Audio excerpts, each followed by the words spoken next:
Hello, Jordan. What's going on, Michael? How are you? Good. How are you doing? I'm dead, bro. I know. You had a long night. Saturday night work session. Did I tell you that we're going to Florida on Monday? Yeah. Yeah. Because your family's going, right? Yeah. Little family trip, so working ahead. And the Vikings play today in their playoff game, so. Oh, wow. It's the playoffs? Yeah. Who are they playing? The New York Football Giants.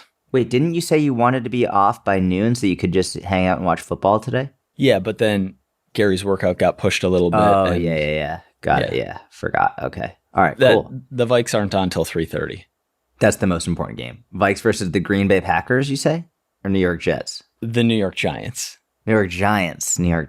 Got it. The Packers are the Jets are in the playoffs or no? No. Packers aren't in the playoffs, nor are the Jets. No. Gary Nope. must not. Didn't the Packers win the first ever Super Bowl? Yeah, they did. You like that? You like that little piece of knowledge trivia right there? Oh, yeah. Yeah, we'll see what happens. We're on delay here. I don't feel amazing about the game, but we'll see. We're on delay? Well, we try and make the topics as evergreen as possible because this isn't going to get uploaded for 9 days. Yeah. So we'll be a week and a half ahead, and this game is not relevant. It's not like a quick turnaround, which is why we're not talking about current events or like things that are timely. We could do that. 9-day delay ain't bad. These are long-form SEOable content. They could last forever. Oh, absolutely. But that's rather than focus on like the hype cycle of the news. I mean, and that's just not something we're interested in talking about, but I feel you. We're not hype cycle news people. No, that's not us. How you doing? Good, bro. Just chilling, hanging out. Baby's doing well. You fasted? No, I just broke the fast. Had a big bowl of broke the fast, aka I ate breakfast. Yeah. Just had a big bowl of what's it called? Bran buds with some Greek yogurt. Got that fiber, got that protein. I love that. Dude, what a great start. That's my breakfast now. Is the Bran buds with Greek yogurt every day. What kind of Greek yogurt? Dude, it's so it's interesting you asked that because we've been getting a new kind. Okay. I see that smirk. It's interesting you asked that. It's interesting you asked that, Michael, about my Greek yogurt. So I've always been a fan of Fage, the Fage. Mm-hmm. And I still love it. And I was always not a huge fan of Oikos. I just felt like Oikos was not nearly as delicious as Fage. Okay. Oikos, so my wife started buying this new kind, and I didn't even realize it was Oikos until this guy DM'd me and said, "Hey, what do you think of these?" And I was like, "Oh, that looks similar to what I have." And I looked in the fridge, and it was the same one that I have, and it's an Oikos brand. It's this new Oikos Pro or something like that. It's like, let me Google this. I feel like Jamie on Rogan. Oikos Pro, is that what it's called? Oikos Pro. Yeah, Oikos Pro. 20 grams of protein, or sometimes up to 23 grams of protein in one small little cup serving. And it's 100 calories or something. But when I tell you this shit is delicious, dude, this is unbelievable. Maybe it's 130 calories. So it's not bad at all. But it's delicious. The flavor's amazing. And I just mix that with my Bran buds every day. So what is it? Like 23 protein, 12 or 14 carb, and 2.5 fat, and then a little bit of artificial sweetener, probably. Yeah, something like that. Yeah, some of them are 20 grams of protein, some of them are 23 grams of protein, depending on which one you're getting. But yeah, great, dude. I've been blown away with how tasty this is, because Oikos historically was nowhere near where Fage was, but now I'm more of an Oikos boy. You know what I mean? Yeah. Chobani's solid, although the macros aren't incredible. It's only 11 or 12 protein per single serving. For me, it was always Fage is the top tier, then Oikos, and then Chobani. Oh, no, the top tier is, what's it called? Noose Noose? Noose Noose? Hang on. Oh, wait, you mean Skier? Or Noose. Or wait, maybe it is Oikos. SKYR is really good. Oh, we have these in our fridge too. We have Oikos as well. Dude, how crazy. You and I have the same yogurts in our fridge. We didn't even realize it. Yeah. Have you had Skyr? I don't know how to pronounce it. Skyr yogurt? This is really good too, actually. I used to get this when I lived in New York. Oh, it's Siggy's. Siggy's. Yeah, I used to get Siggy's in New York all the time. This is what I would get at the airport. You know what? This might translate super well into one of the few things I have on the docket for today. And then we can go back into peanut and talking about whatever. How would you respond? And we're just talking about high protein Greek yogurt, so there may be a tie-in. How would you respond to someone who walked up to you on the street and said, or anywhere, DM'd you, whatever, emailed. You say DMV? DM'd you. Oh, DM. Or the DMV. Or the DMV. Or the DMV. Either one. And said, hi, I'm trying to lose fat. I've tried everything. It just doesn't work. Also, I hate meat. You just don't like it. What should I do? First, I'd say don't yuck my yum. I'm a big fan of meat, so don't say ew. Wait. What would I say to this person who's saying I've tried everything? Obviously, the first thing I'd tell them is to start doing cold baths. Ice baths would be the number one recommendation. Yeah, every day. The number one thing I would tell them to do is I'd say start tracking your calories. And I guess with the hyper focus on, and I just don't like meat, ew. So like almost this. I don't even like that person. It's like a kind of vegan, but not for any reason other than kind of, I don't like the taste of meat. And there's not a lot of fruits and vegetables. It's just a lot of like processed, low protein items. High carb, moderate fat, low protein. Yeah. But then there's an element of like complete unwillingness to just eat the paper on any kind of protein source. Yeah. Like, how do you approach that? Man, I mean, there's so many issues here. I can't get over the ew. I hate when people say that about food. It's just really annoying. Like, ew. Okay. Ew. What? Ugh. So you're in the DMV, so you start with that. You're like, hey. Number one, I'm in a bad mood because I'm in the DMV, right? I'm already in a bad mood. Number two, this random woman walks up to me for no reason and she says, I can't lose weight and I don't like meat. Ew. So now I'm in a double bad mood. Could have been a man, by the way. I don't know why. I thought you said woman. No, I just said person, Jord. Oh, wow. This type of person is more commonly female. I completely agree. Yeah. I guess in my mind, when you said I don't like meat, ew. Yeah. I input woman there because of the ew. I don't really hear as many men saying ew, but they do exist. No, I would agree. I think you're right. Anyway. And of the number of times I've had this conversation, I think they were almost exclusively with women. Anyway, aside from my inner misogynist, which is clearly coming out. Dude, I mean, I would ask, like, why don't you like meat? And usually from there comes a story, like, I don't know, like, I just don't know how to cook it or whatever it is. Like, if someone doesn't like meat and they're not vegan or vegetarian, odds are they're just not cooking it properly. And they've never taken the time, like, I mean, it's, if you're having dry chicken breasts all the time, I remember Martin Birkin writing an article so long ago, like how it's like the most filling, like super dry chicken breast. And I used to eat that just because I thought it'd be easier to stay lean all the time, which it was, but like, it's not enjoyable. But learning how to prepare a great, chicken breast or a steak, or if you don't want to eat meat, don't eat meat. I don't care. I mean, eggs, great. Eggs are probably like one of the best sources of protein of all time. Super easy to make. Any type of dairy, or like whether it's cottage cheese, Greek yogurt, like we were talking about. Fish is so many great options with fish.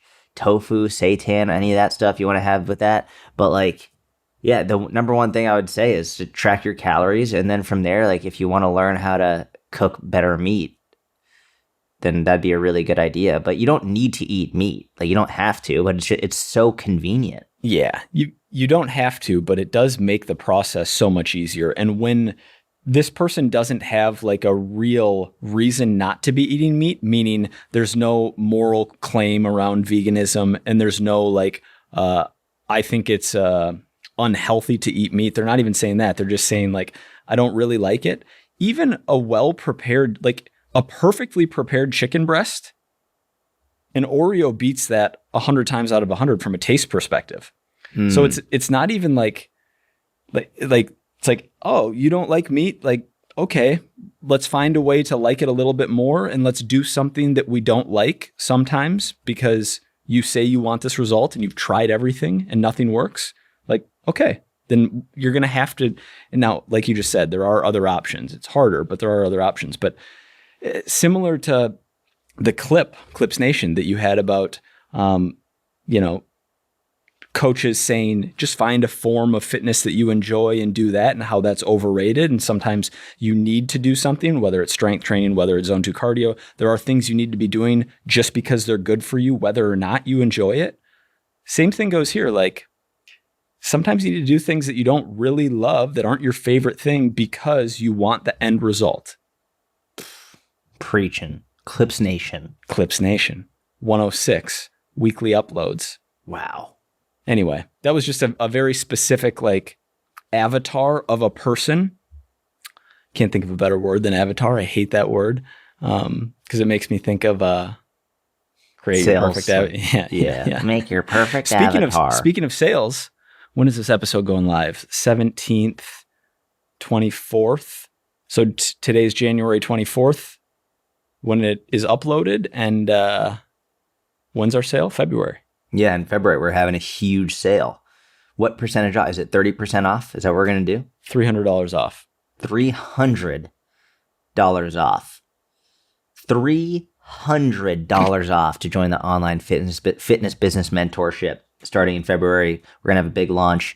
If you're not on our email list already, go to the link in the show notes. Get on our email list. We will email you out when the sale goes live. But man, I don't even know what to say other than $300 off joining our mentorship if you are not in there yet. If you're already in there, we love you. Thank you so much.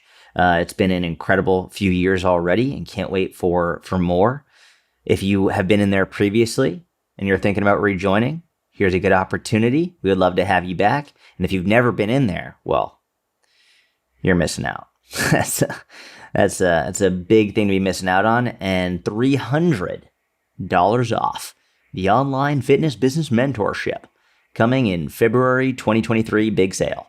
Sign up for the email list. As soon as 1 week from now, probably about 2 weeks. So like Jordan said, email list, we'll be talking about it here on the podcast, but yeah.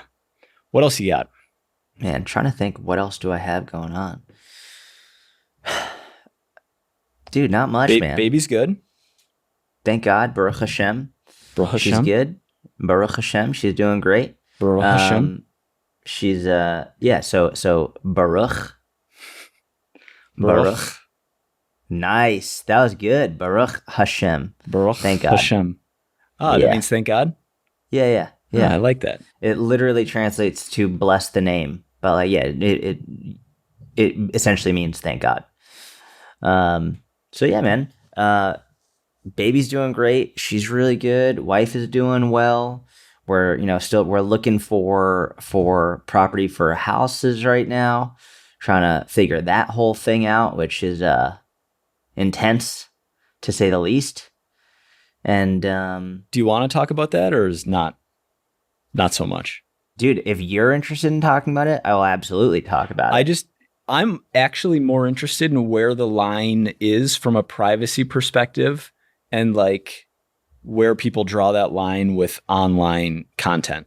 You can ask anything, and if I'm not cool with it, then I'll just say like, hey, let's not talk about it.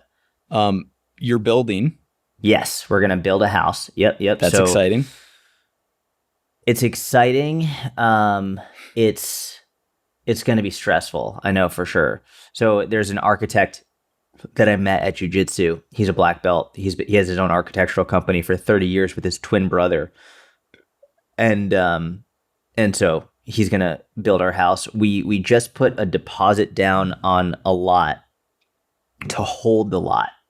So we have the lot held for 1 month. So apparently this is called under option, which means like for 1 month, no one else can buy it. And we have the ability to say either, all right, cool, we're going to actually buy this lot, or never mind. And then we put down X amount, and Y of that is non-refundable. So like basically at the end of the month or within the next month, we'll decide, do we want this lot or not? Which candidly, we very much want this lot, like absolutely.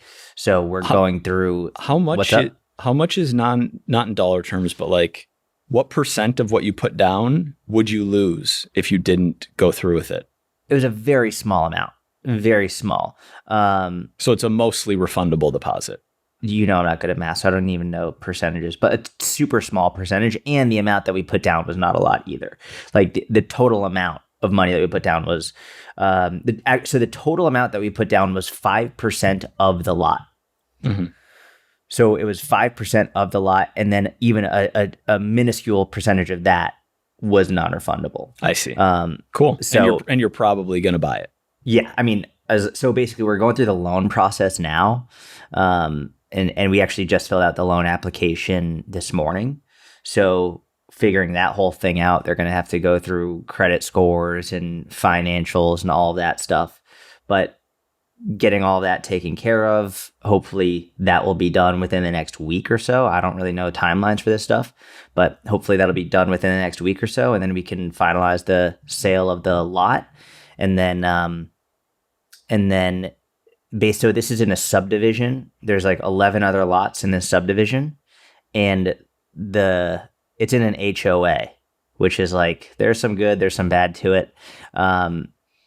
One thing the HOA said is they have these rules like, hey, so from a year from when you buy the lot, you have to have a shovel in the ground. Like building has to start within 1 year from when the sale is finalized, and it has to be finished within 2 years from the finalized sale. So like they want it to be done within 2 years, and they said there is wiggle room, but there's like a clause in there where they're like, if it's not happening and you're not communicating with them, they can buy the lot back from you, like within however much time. So there's a lot where we're trying to move this pretty quickly. You're not buying a lot and then you're not going to build on it. No.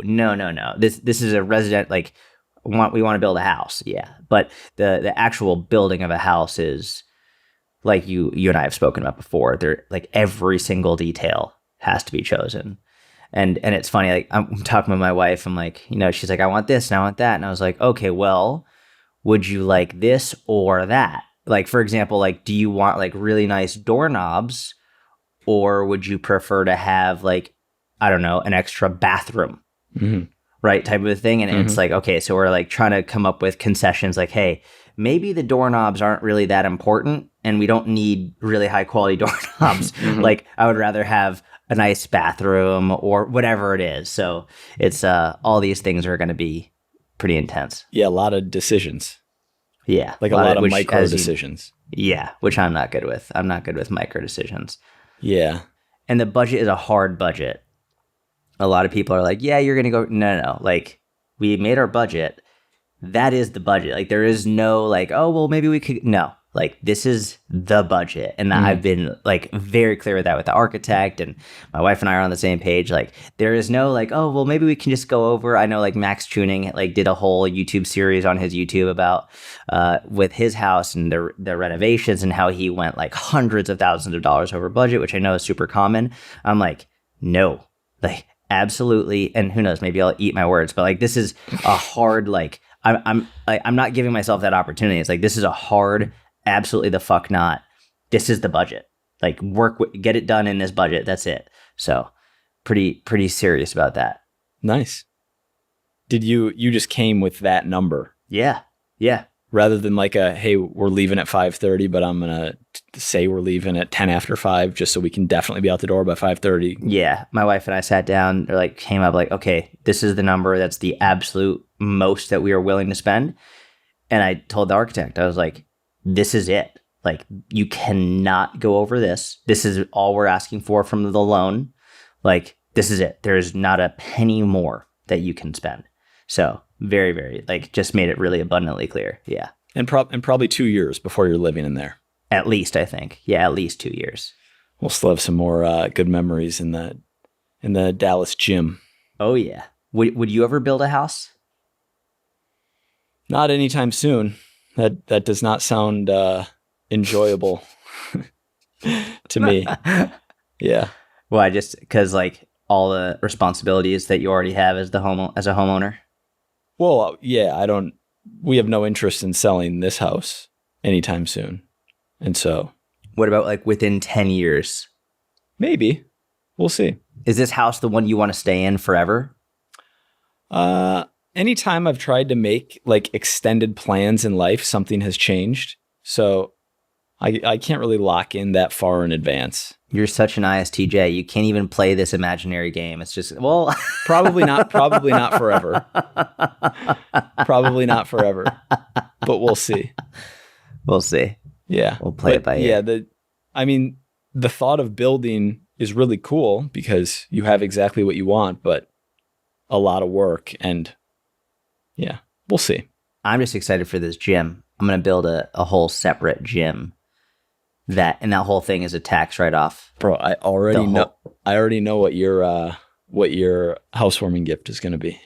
You already got me an iron neck. No. This is 2 years away.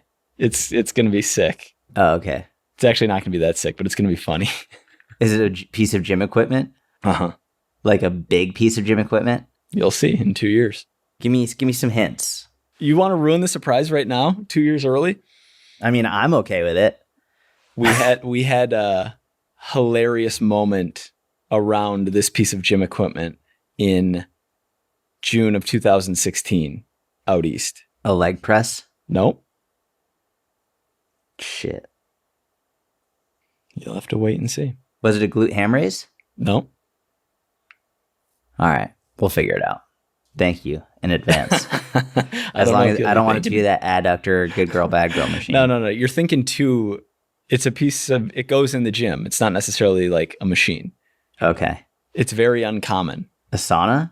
No, it's, you're like, I'm getting something sweet. It's not that cool. A sauna. Oh, am I getting a cold plunge? No. Okay. All right. What else we got for today, Michael? Let's take a look. Let's take a look and see. By the way, my official Vikings prediction is that we either lose today and that's it. Okay. And we're favored in this game. Like, we should beat this team. But I think we either lose today, and it's very, very disappointing and disheartening, or we win today and we win the Super Bowl. And we go upset San Francisco on the road. We go beat the Eagles in Philadelphia. And then we go to Arizona and beat up on Josh Allen and the Bills and win like 45-10 and just like first ever Vikings Super Bowl. And everyone goes nuts. That's my official prediction. Or we lose today. Got it. What is it? More leaning towards losing today or more leaning towards winning the Super Bowl? I don't know. The Minnesota Vikings are, Bill Simmons wrote an article for ESPN back in, it's probably been about 10 years, but it was a very comprehensive analysis of all of the major league sports teams, like all franchises of all sports. And he ranked the most tortured franchises of all time. And I don't remember if the Vikings were number 1 or number 2 as the most tortured of all time. Yeah. And his criteria were like, it has to be in a cold weather state because that just sucks. Like, you have to have like many times where you had massive amounts of hope and like you thought you were about to win a championship and then like the rug gets pulled out from under you. You can't have ever won a championship. Like, it's a good article, okay. Actually. It's pretty entertaining. So Vikings fans, stay pretty guarded. So I'm not letting myself get too excited, even though it's been an insane season. I forget who it was. Do you remember the guy in politics who was like, and we're going to Ohio, and we're going to Minnesota, and we're going... Libertarian dude, right? And that like ended his campaign right then? That ended his whole campaign. That's what I was thinking as you're like, and we're going to go to Arizona and we're going to beat them, and we're going to go to Philadelphia, we're going to beat them. I was just like, oh my God, this is like the flashback from that guy. Oh, that was so funny. I just remember seeing it. I remember seeing it in hindsight. I wasn't following while it was happening. I didn't understand why that ended his career. Yeah, I don't either. I think I was like, I don't get, people were like, God, he looked crazy. I was like, I don't know. He just looked really fired up about it. Politics were different back then. It was more buttoned up. Now it's the wild, wild west. Speaking of which, I haven't been going on Twitter for like a solid number of days, potentially weeks. Okay, that's good. And went on this morning for the first time. And within 9 seconds, I was somehow in a thread about how on 9/11, a plane never hit the Pentagon. And there were people like showing videos and GIFs and like trying to like literally it was in my recommended hashtag. And then like clicked one more click and I was like, what am I? And immediately I was like, all right, get me off of this. Just wanted to see if Harrison Smith was on the injury report for today or if he was playing. The next thing I know, it's this. Dude, what about that amazing, miraculous recovery from that Damar Hamlin? Yeah. How incredible is that? Unbelievable. Oh my God. I was in the gym, I was doing cardio and I watched that hit happen and I couldn't believe it. Man, and I was convinced that he was gone based on like how long it was taking them to give out information on him and everything. Well, and how long they were doing CPR for. Yeah, 8 minutes of CPR. Yeah. Like, oh man, those athletic trainers, God bless them. Yeah. Wow. Like 8 minutes of CPR is no joke. That is exhausting. And I'm speaking as though I've done it. I've never done that before. But like 8 minutes of that continuous and it's not easy. It's not like an easy push. Like it's a pretty hard push to do that. And you're essentially acting as that person's heart to continue to shuttle blood throughout their entire body for 8 minutes straight. That's unbelievable. Yeah. Really, really scary. And thank God that he's doing well now. Yeah. But I was refreshing constantly in the 48 hours after that. And he raised over $7 million on the goal of 2,500 after that. Dude, yeah. That was insane. That is like, man, that shows the goodness of the world and social media and all this stuff. Like that's incredible. When you were training clients in person, at the end of a workout, would you manually stretch them? Never. Yeah. There. I shouldn't say never. There was one time. I'm trying to remember how old I was. There's a chance I was in high school when I did this. Because I think I might have been in high school when an adult in my town asked me to train them at their country club. So I would go to their country club and train them. And they would have me, they would really ask me, hey, could you stretch me out? And I was like, if you want, like, sure, but I was a teenager and I wasn't going to say no to an adult. But otherwise, no, I never manually stretch them out. I let them stretch themselves out. Either that or like, if you have a flexibility goal, great, but we don't need to do like, I feel like we wrote something funny in the book about cool downs, something along the lines of like, neither Jordan nor Mike have ever done a cool down in their life, nor have they ever prescribed one for a client, not even once. Ever. Yeah. Ever. I think it's this having an in-person personal trainer is a luxury for most people. And I think it's like this like almost like a massage is like this indulgent kind of thing. Like being there and having them stretch you at the end of the workout is something that people enjoy. Like they enjoy the feeling of that. But in my mind, and I was coaching Gary in person a few days ago, and one of the coaches after, there were probably 4 of us in the gym all working with our clients. And at the end of one of their workouts, he was stretching them out, like put the towel on his ankle and was doing like the lying down single leg hamstring stretch and just like all the normal stuff. And in my mind, I was, because I saw Gary glance over at him, I was just like, no. And in my mind, I was like, it's like a game theory problem. It's like all coaches need to band together and just not do that. And then no one's going to ask for it. Did Gary look at you like, hey, can you do that to me? No, he didn't, but I was afraid that was about to go in that direction. and I probably, when we first started out, soft tissue work and static stretching are different, right? Like if he can't get the softball or something to a spot in his back where he's got a knot and he wants some myofascial release, like cool, in the warm up, like great. But to spend like 10 minutes at the end of a lift, like for no real purpose, just stretching the person out for them. Like I feel like all coaches need to band together and just not do that. And then there won't be as much demand for it from the client side. Yeah. I remember when I interned at Cressy's, they had such a great way about it. Like they were not manually stretching people like that. They did manual like self-myofascial release, and there were some manual things that they did like as the physical therapists would do, not like the coaches. But they just had a sheet on the wall like, hey, here are the post-workout stretches that you can do. And it was like a hamstring stretch and the hip flexor stretch. And it was just like, after your workout, feel free to do these on your own, but we're not doing this shit for you.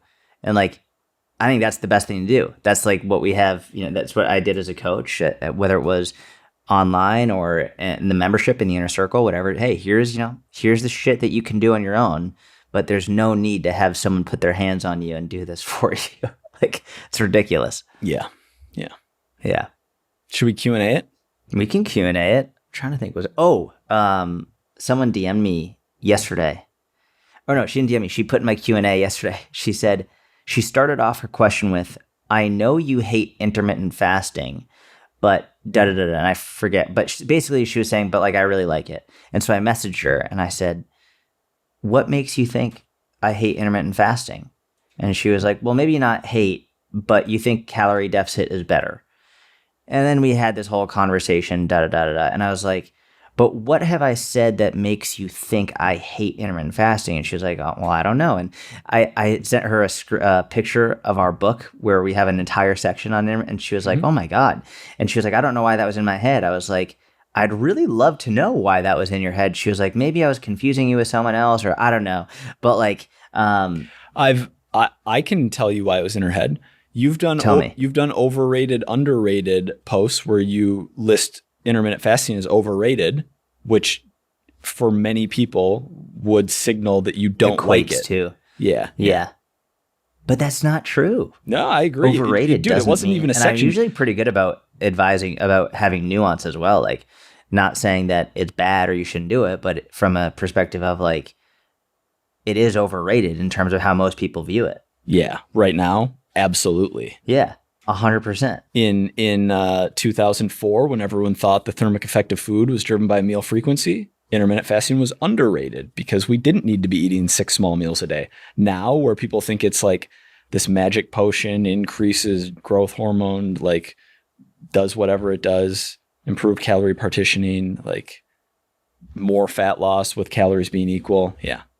But we have it in a chapter called or like, I don't remember the name of the chapter, but it was your toolbox. So there are different like tools in the toolbox. And yeah, the majority of the chapter was about intermittent fasting and the styles of intermittent fasting that exist, the ones we like the most, the reasons that we like them and when they make sense. But yeah, that is interesting. Though, no matter how much nuance you bring to a subject, like people are going to misinterpret you. That's just, there are people who have followed you for 5 years who probably couldn't define a calorie deficit. I never want to say that phrase again. All right. I don't know if you're going to like this one or not, but I'll give it a shot. Your pec minor okay? Yeah, dude. My pec minor, well, it's probably pretty tight because I haven't touched it in a while, or stretched it, or sat with proper posture. Yesterday, I figured out, because I trained neck for the first time when I was on a video chat with your daughter, and I was training neck. And you were there. It wasn't just me and your 5-month-old daughter on video chat together. It was the first time I'd trained neck directly in, I don't know, probably 2 months, and did a decent amount of volume on both flexion and extension. And my neck was so sore yesterday. So this was 2 days ago. Yesterday, my neck was so sore. And then I was trying to figure out what exactly it was that was sore, because I was massaging like in here and getting this massive amount of relief, and realized that it was my posterior scalene down at the second rib that was really fired up. Yeah. But getting in there. Google image searching for the muscles there? Absolutely. I did. Yeah. Love that. I was like, what connects at the second rib here? Oh man. You're speaking Eric Cressy's language right now. He loves talking about that stuff. Okay. So here's a question from Tunk_. She said, are scales that show body fat percent and muscle weight BS? So I assume what Tunk is asking is, are they accurate? Like, is the body fat percentage and muscle Correct. mass amount accurate on those scales? No, it's not accurate. There's many ways of estimating body fat. None of them are perfectly accurate, other than autopsy is like like that's the only way you can know for sure. And you wouldn't want to die to find out. So we'll just have to go with an estimate. Either DEXA or like someone who's super competent with calipers are probably the two best methods. What scales use is called the bioelectrical impedance method. Yeah. And that is not accurate in absolute terms for measuring body fat and lean mass as a byproduct of measuring body fat. Does it mean that the scale is BS? No, absolutely not. Like, some people like to see that data. I'm sure directionally it's correct, right? Like, if you're 220 and 30% body fat and you get down to 190 and 20% body fat, standing on the scale, you're going to see that, oh, my weight went down and the body fat percentage is lower. So you can use it to track data over time. The relative changes are probably decent, but no, like standing on there and the scale says, oh, you're 24% body fat. Does that mean you're 24% body fat? No, you might be 20% body fat. You might be 28% body fat. Do you recommend, or do you like having clients check their body fat percentage? I don't anymore. Just doesn't matter. It's so arbitrary. Like, if you love how you look at 13% and you're thrilled, amazing. Like, why strive for single digit when you're there? Or if you're, I have seen it lead to more problems than anything beneficial. And in terms of tracking quantitative data, I like waist measurements way more than body fat percentage. You know, there's a little bit of user error with waist measurements. Obviously, you're not hitting the exact same spot every time. You can have some bloat. You can pull the tape measure a little too tight, but that's why over an increased sample size, variance goes down. So like, if you're only doing it 3 times, they might not be that accurate. But if you're doing it every single week for 26 weeks for half a year, like you're going to get a good trend line on that data. Yeah. Completely agree with that. It's been interesting to watch. I'll start by saying, if someone's body fat is at a dangerous level, then just watching the scale is plenty. They don't need to also see their body fat. The scale will go down. And if their body fat's at a dangerous level in terms of it's too high or too low, the scale is going to go down if it needs to go down, and it's going to go up if it needs to go up if they're doing things properly.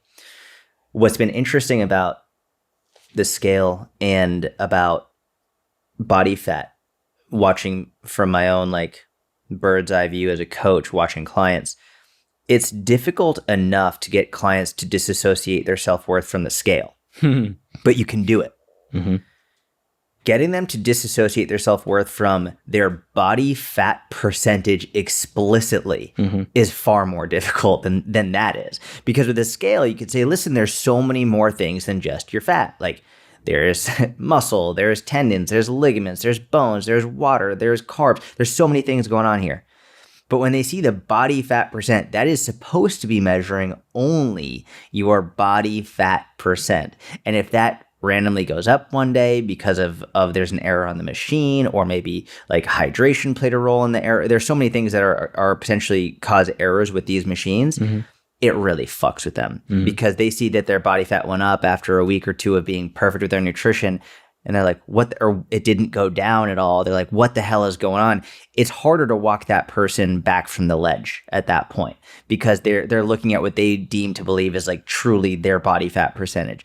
With the weight, because it's a little bit more ambiguous, you can follow the trend line without them associating that as much to who they are as a person or to like every aspect of their progress. With the body fat percentage, you got yourself in a whole different world, and it becomes far more difficult to get way more obsessed with it and more meticulous, and they get more emotional about it. So yeah, fuck tracking the body fat percentage. It's just not worth it. Yeah, completely agree.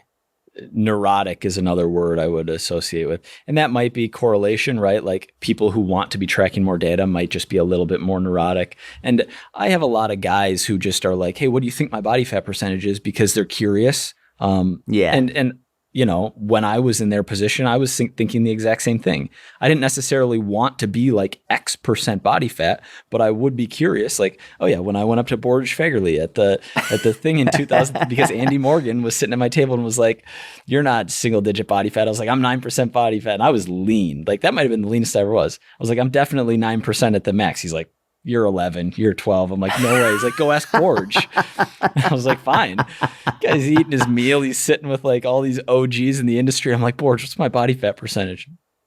He's like, got a chicken sandwich or something in his hand. He just like motions for me to lift my shirt up. I lift my shirt up, grabs my like lower abs, grabs my obliques. Like, it's like 9. It's like, yes. Oh man. But curiosity around it is fine and perfectly normal. But you know, when you're tracking it very consistently, and like you said, like have your self-worth tied up in that number, especially when in the short term the measurement of that number is not accurate, like that's a recipe for not good mental health.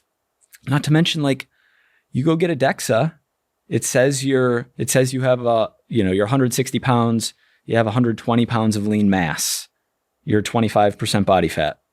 And then you get out of there and you drink 16 ounces of water and you do another one. It says that instead of 120 pounds of lean mass, you now have 121 pounds of lean mass. Mm-hmm.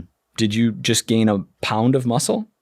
You're an advanced trainee. You can only gain 2 to 3 pounds of muscle per year naturally, but somehow you just gained a full pound of muscle in a half hour because you drank 16 ounces of water? No, like there are other variables that go into that equation that are more short-term in nature. And so, yeah, I much prefer waist measurements for tracking purposes.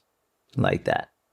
All right, I have a question. Someone asked a similar question in the Q&A, so I'll just go on and ask a different but similar question. What shoes do you like to wear, or your clients to wear, when you lift or when you work out, and differing types of workouts? What are the shoes that you recommend people wear? For upper body days, first of all, I recommend finding a shoe where your feet feel good, your ankles feel good, your knees feel good, like for life, for walking around. And I have no sense of fashion.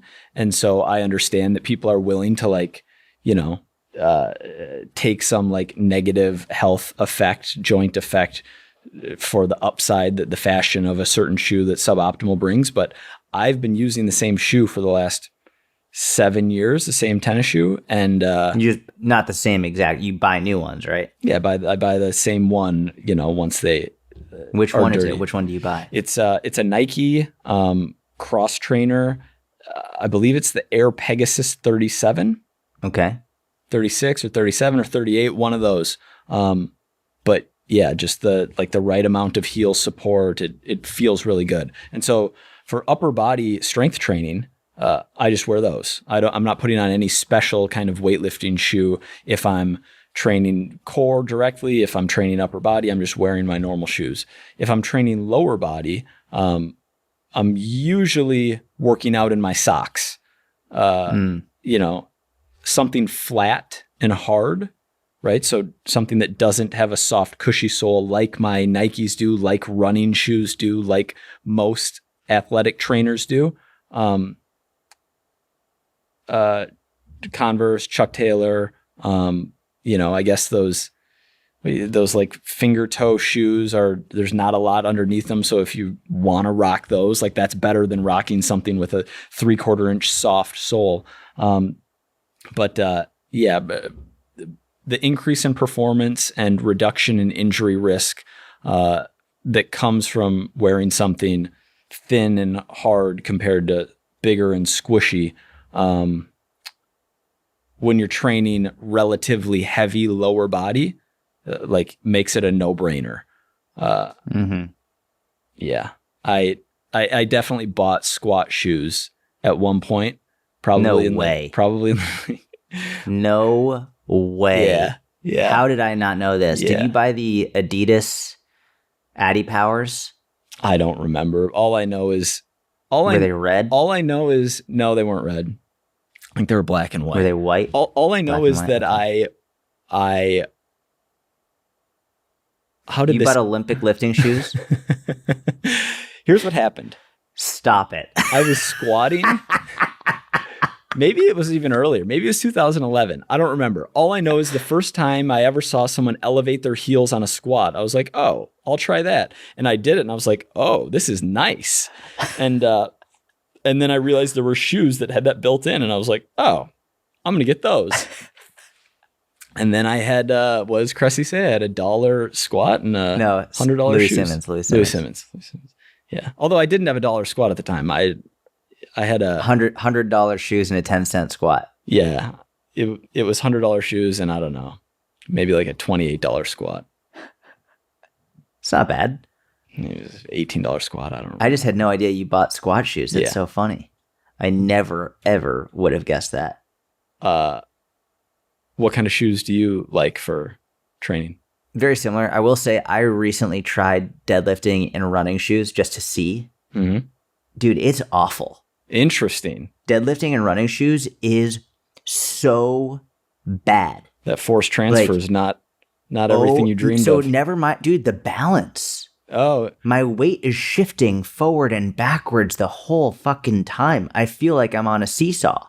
Like it's absolutely terrible. Is that because there's more cushion on the heel than the toe, or is that just because of the cushion? I think both. I think there's more cushion on the heel than the toe. And so then as it pitches me forward, I try and fix it. I try and like auto correct and then come back, which then it will pitch me forward because I'm going too far back and it's a back and forth seesaw. I feel so unstable in my feet. And if I'm going sumo, it feels like my feet are going to roll over. I'm going to roll my ankles, right? Because I'm sort of pressing outwards. If I go conventional, I don't feel like that, but I do feel like I'm pitching back and forth like crazy. Mm-hmm. And I felt my feet and my like ankle stabilizers burning because I was trying so hard to stabilize in the shoe. Uh-huh. I felt it more in the intrinsic muscles of my foot and my ankles than I did anywhere else. And it was only like 225. It was like not heavy for me at all. So I was like, man, this shit is awful. And then I see people trying to do single leg RDLs in running shoes and just like lunges in running shoes. And I'm like, no wonder it's so difficult. No wonder your knees hurt. No wonder you can't do this properly. It's, I know I've said it for years and a lot of coaches parrot this stuff, but I'm so glad that I actually like tried it because holy shit, it is terrible to wear running shoes when you're lifting heavy weights, lower body. Like never mind heavy weights, just like even light weights, lower body is not good. When I train lower body, I prefer barefoot, just like you. Like barefoot feels better for me. And I also don't really like wearing shoes. If I have to, for whatever reason, I'll wear the New Balance Minimus. I think they're great. They're hard, flat soles, which are great for lower body strength training. I also often wear those on the elliptical. I will not wear those. I will not wear running shoes on the elliptical, and I learned that because running shoes on the elliptical make my feet fall asleep. Because when I'm on the elliptical and I have the big cushion, my feet will like get pins and needles and fall asleep on the elliptical, which I know is a very common issue people have. But when I wear the hard flat soles, I don't get that issue on the elliptical. So that is super helpful. For lower body or for upper body, I like to train barefoot. For running, I'll wear running shoes. And for elliptical or something else, I'll just wear hard flat soles.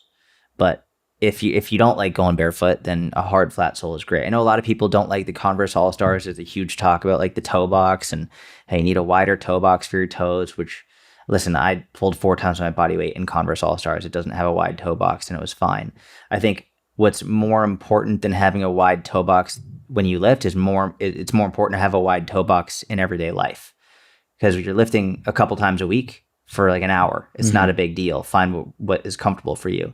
Well, the issue is if you're shoving your feet into a tiny toe box every single day for 10 hours a day, that's really what's causing issues with your feet, not the couple times a week when you're lifting lower body and you want to wear Converse All-Stars. So I prefer, yeah, I prefer going barefoot, but I know that there's been a lot of talk about not wearing Converse All-Stars when you lift. I'm like, how about we get people out of these tiny toe box shoes when they work and just wear what they want when they lift? Is there a lot of talk of it, or is it just the people who say that like if you don't have the optimal line of pull, then you're going to like lose muscle during your lift? No, there's a lot of people talking about it. Maybe just like a lot of people in my world that just see it popping up a lot. And I don't disagree. It's not like I get mad when I see it. I just like, yeah, I think you're fear mongering about that. I think it's more fear mongering, and it's trying to make content. Like, I don't know what to make content about, so I'm going to make content about this type of a thing. It's like, nah, it's really not that big of a deal. Like, if you want to talk about toe boxes and the importance of that, let's talk about what people are wearing every day for work, as opposed to, you know, the hour in the gym. And like, you're really going to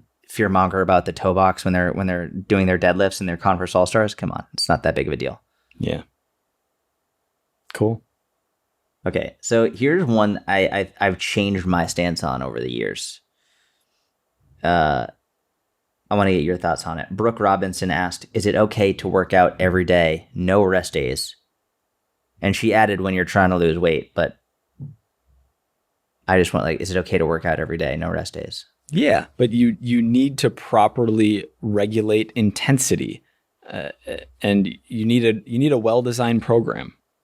And then yes, you can. And it depends what you mean by workout. I assume like if you do low intensity cardio on a day, that's a workout. If if it's a strength training day, obviously that's a workout. Yeah, you can work out every day. What you shouldn't do is like do full body workouts taking sets to failure every single day. Like that. No, you shouldn't do that. You're going to see suboptimal progress by following a program like that. But you can do something every day, absolutely, as long as it's not maximum intensity all the time. Yeah. It's funny when someone asks, can I work out every day? And they add to lose weight, that's the person who shouldn't be working out every day. Yeah. But when someone is like, hey, you know, I'm whether it's improving my health, my blood pressure, cholesterol, who knows what, basically anything other than trying to lose weight. They just want to work out on a very consistent basis and move every day. Amazing. I love that. It's also, it's also one of the things this will come full circle. I promise.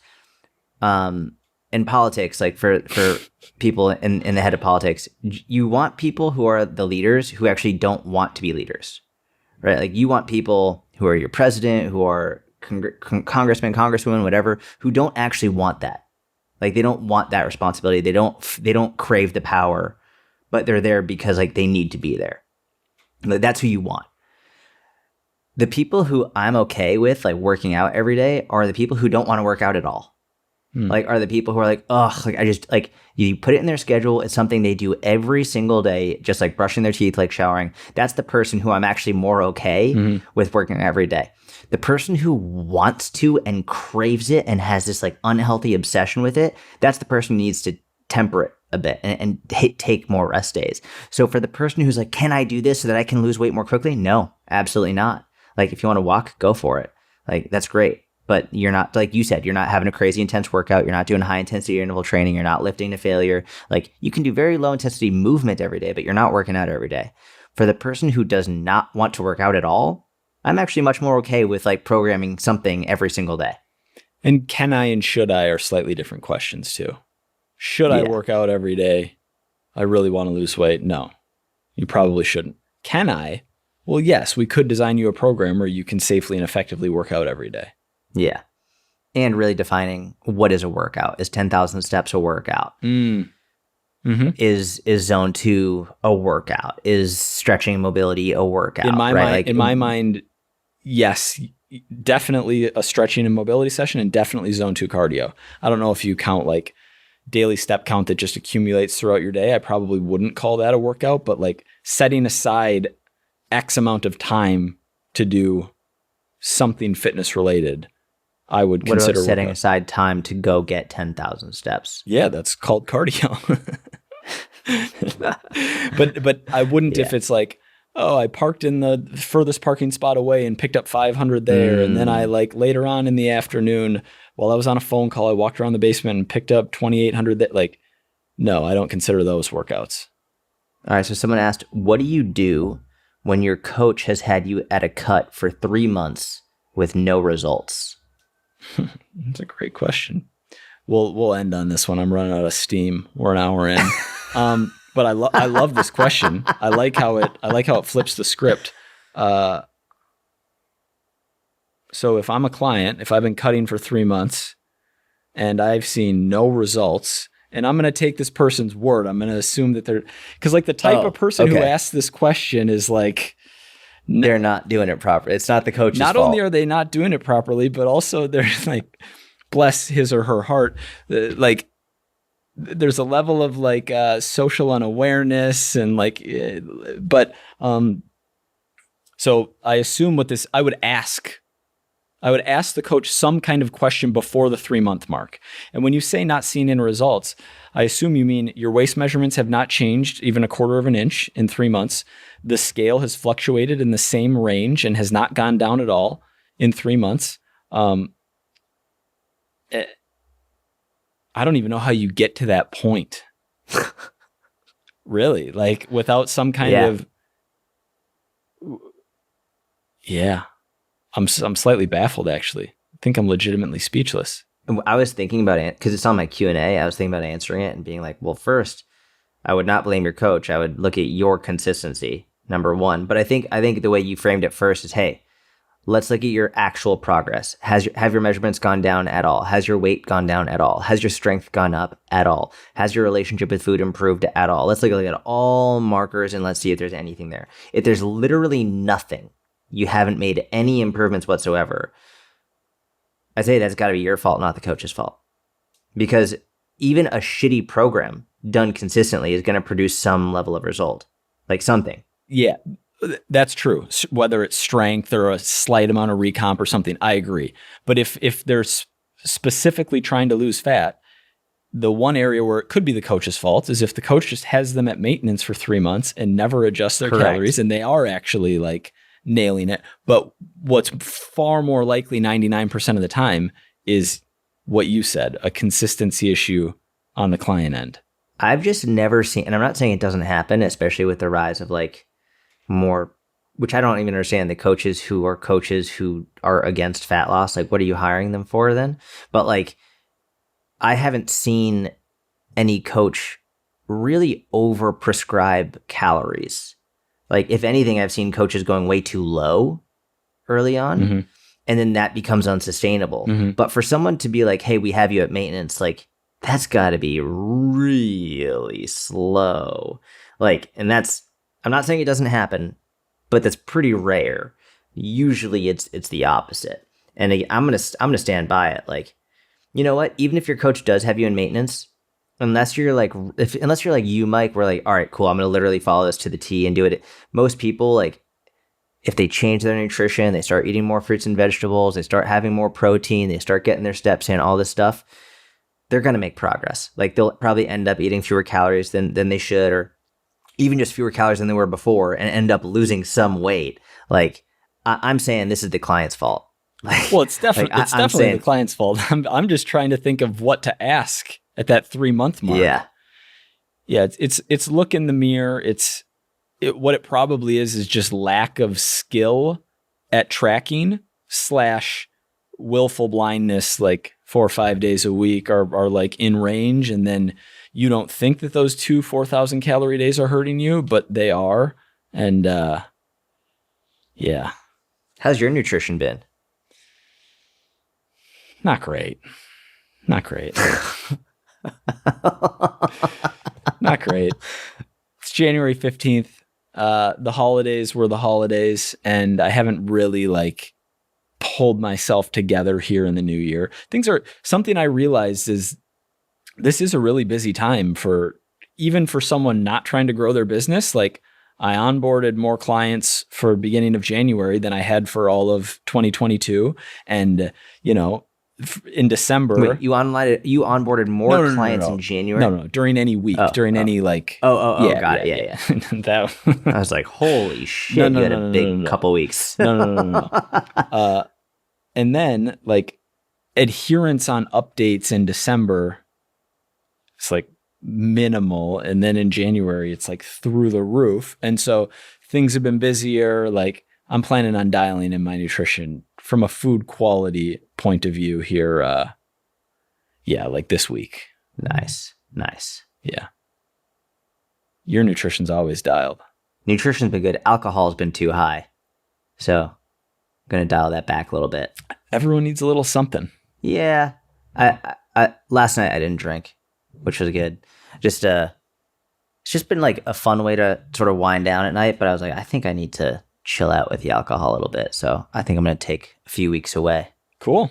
I like it. Just to rein it in, see how I feel. Yeah.